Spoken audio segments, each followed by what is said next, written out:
Hey everybody, Tom Dewar here, Dakota Burke. Welcome back to Coppell Cowboy Football, the 2025 edition as we get ready to kick off the season. Coming up soon, it is already football time in Texas, and for this Coppell Cowboy team, they've had so much success over the past couple of years. Now it's time to build on it with a very new roster. Yeah, if you look back last year, lost to North Crowley, eventual state champions, no shame in that. And usually it's like, okay, what can we learn from that? Well, so many of the guys that were in that game, they're off to bigger and better places. This is probably the biggest roster overhaul that this team has ever seen. We're going to have new quarterbacks, we have new wide receivers. I mean, everything's going to look pretty much new.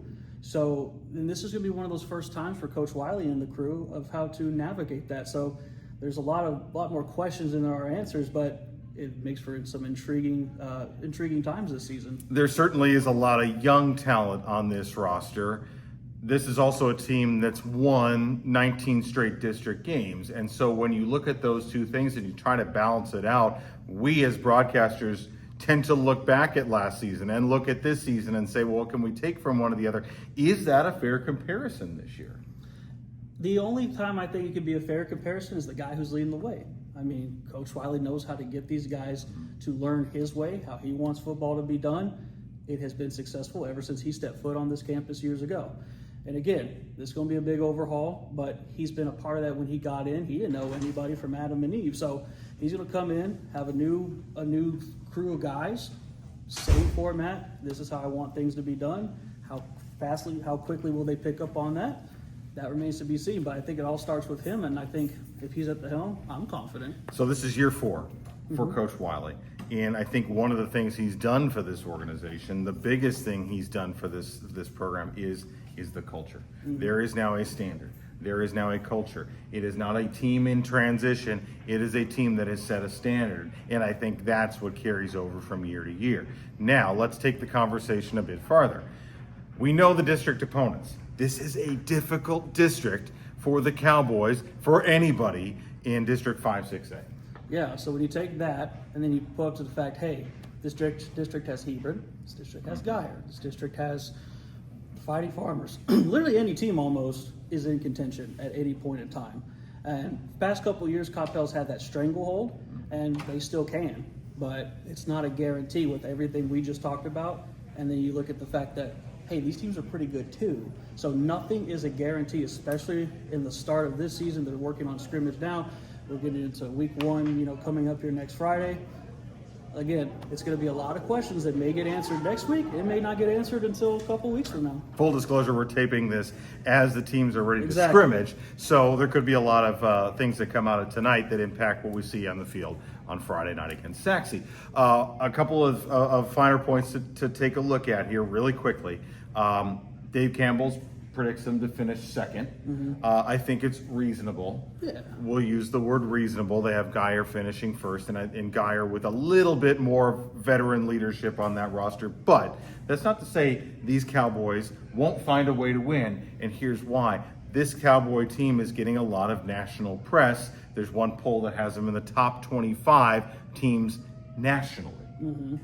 Yeah, on top of that, there's 11 teams in Texas in that same poll. Of course, very familiar names. Yeah, your Carrolls and your Mater Dei Californias, California, Georgia, all over there. But they're one of 11 teams up there.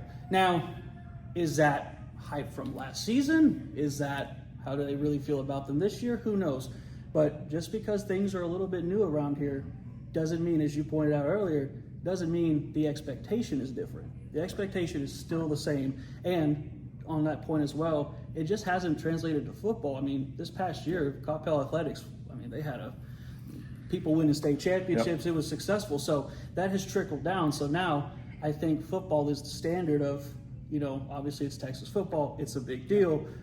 And Coach Wiley knows that, and he knows how to get these guys ready. The standard is set. It is high. The bar is high. And so we expect the team this year to perform to that level. And I think it would be a surprise if they didn't.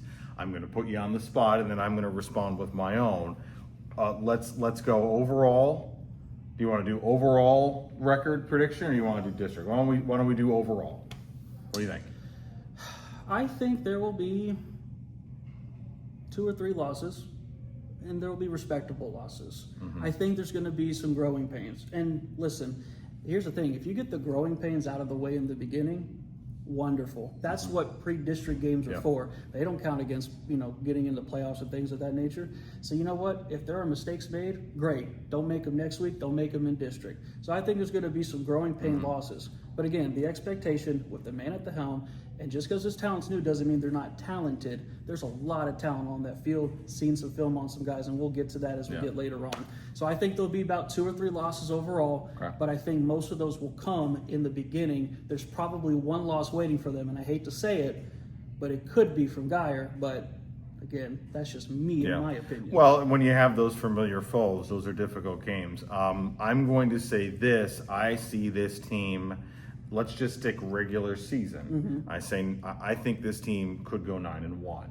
Okay. The 2 games that concern me, and again, let's just for a second, let's talk pre-district. It's a difficult pre-district schedule. 2 of the 3. Always. With Saxe, the 2 teams always play each other well. Waxahachie, that was a close one last year. Bowie, they can be good. Last year, it was a lopsided affair. So 2 of those 3 pre-district games are certainly tests. So the 2 games I would say that jump out to me right now would be Waxahachie and then Geyer. I'm saying 9-1 in the regular season and certainly a trip to the playoffs. So it could be one of those where that 1 loss could cost you the district. I think with a team in transition, a younger team, 9-1 certainly very respectable. And I think by the time the playoffs roll around, this team is poised, is battle tested, and is ready to do some damage. And I would pay attention to week 2, that game against Waxahachie. Last year I told you I circled that many times on the calendar, and it came to fruition. And not only that, that's a team that's in the district of death with Duncanville, DeSoto, and the whole crew. Made it to the playoffs, went far in the playoffs, and guess what? They got a whole crew back together, ready to run that back. So how they do in week 2 against a team like that, we're really going to see just what this team is made up of. Not to discredit Saxe, not to discredit Bowie, but week 2, that's going to show us a lot of things about this team. And the Waxahachie game is here. That Buddy Eccles field this year was on the road last year. Okay, let's talk business. All games, pre-district, district, and in the playoffs. You can hear them live streaming on Huddle through Champion Sports Radio. We're excited to be back, and we're excited to get the season going. So check us out every Friday night, Champion Sports Radio and live streaming on Huddle. And we will see you when things get underway against Saxe Friday night.